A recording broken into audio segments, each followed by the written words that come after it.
Almost सारे cases आपके खत्म होने वाले हैं। क्या बचा? ट्रेड डिस्काउंट और कैश डिस्काउंट एक साथ, इजी है। ध्यान से देखेंगे। Purchase goods from Ram 5 lakh, trade discount भी है, कैश डिस्काउंट भी है। पहले क्या कैलकुलेट होगा गौतम, ट्रेड डिस्काउंट या कैश डिस्काउंट? पहले ट्रेड डिस्काउंट कैलकुलेट होगा। ट्रेड डिस्काउंट से पहले जो वैल्यू आती है उसको क्या बोलते हैं? List price. आप सामान खरीद रहे हैं तो लिस्ट प्राइस क्या है? 5 lakh minus trade discount at 10%, तो कितना आया? 50,000।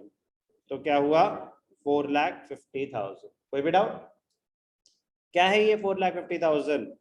आपका परचेज प्राइस। क्या आप पूरे पैसे दे रहे हो? The entire amount was paid immediately, तो पूरे पे आपको कैश डिस्काउंट मिल जाएगा। कैश डिस्काउंट कितना है? 5%। 5% मतलब 22,500। तो आपने पेमेंट कितनी करी होगी?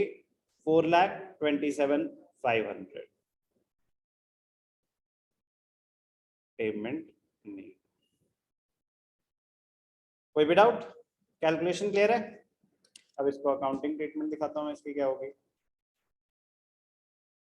आपने सामान कितने का खरीदा? क्या ट्रेड डिस्काउंट बुक्स में शो होगा? नहीं। तो परचेजेस कितने की दिखाई जाएंगी?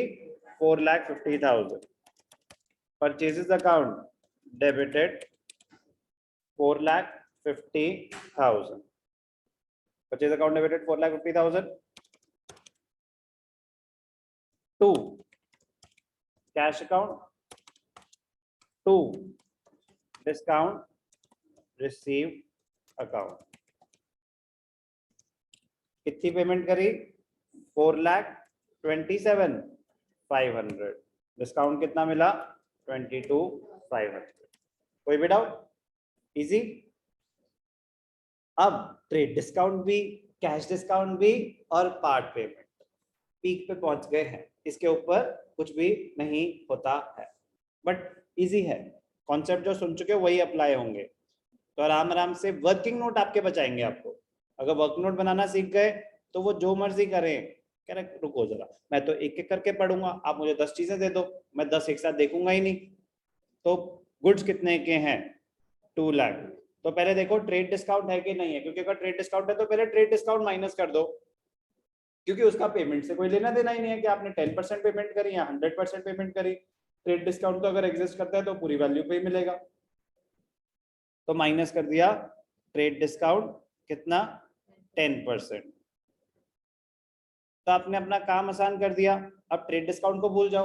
अब नॉर्मल क्वेश्चन हो गया कि 1,80,000 परचेज प्राइस है, आपने कुछ पेमेंट करी कुछ नहीं करी, तो जितनी पेमेंट करी उतने पे कैश डिस्काउंट मिल जाएगा, जितनी नहीं करी उतने पे नहीं मिलेगा। तो आप 180 को स्प्लिट कर देंगे। कितने में स्प्लिट कर देंगे? 60% और 40% में। 60% कैश, 40% क्रेडिट। 60% मतलब 1,08,000, 40% मतलब 72,000। 1,08,000 पे आपको क्या कैश डिस्काउंट मिल रहा है? 5%। तो कितना मिल रहा है? 5,400। तो आपने कितनी पेमेंट करी होगी? 1,02,600। फिर से बोलो।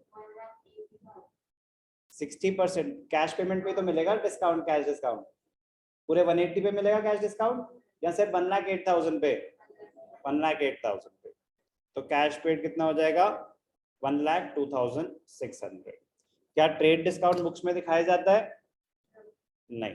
तो परचेज, अब क्योंकि वही है सेम चीज, या तो मैं इसको दो पार्ट्स में स्प्लिट करके दिखाऊं।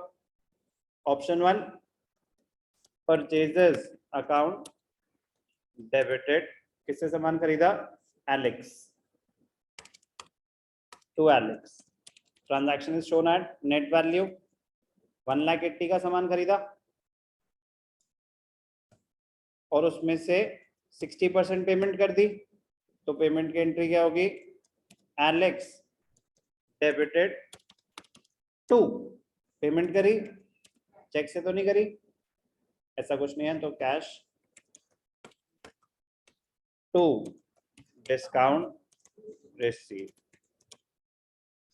एलेक्स को कितनी पेमेंट करी? 1,08,000 की, बट हमें तो सर डिस्काउंट मिला। हाँ बेटा, तो आपका 1,02,600 में काम हो गया, 5,400 का आपको डिस्काउंट मिला। कोई भी डाउट? क्योंकि सेम डे पेमेंट हो रही है तो आप डायरेक्ट एंट्री पास कर सकते हो। डायरेक्ट एंट्री क्या हो जाएगी? Purchases account debited 1,80,000। Credit transaction कितनी है? 72,000। पेमेंट कितनी कर रहे हो? 1,02,600। डिस्काउंट कितना मिला? Discount receive 5,400। नेट इम्पैक्ट दोनों का सेम होता है। कह रहे सर कैसे? बेटा परचेज में 180 आए, एलेक्स को पहले आपने 180 क्रेडिट करा, फिर 1,08,000 की पेमेंट दिखा दी, 1,08,000 डेबिट कर दिया, तो एंड में तो उसके पास 72,000 क्रेडिट ही रहा।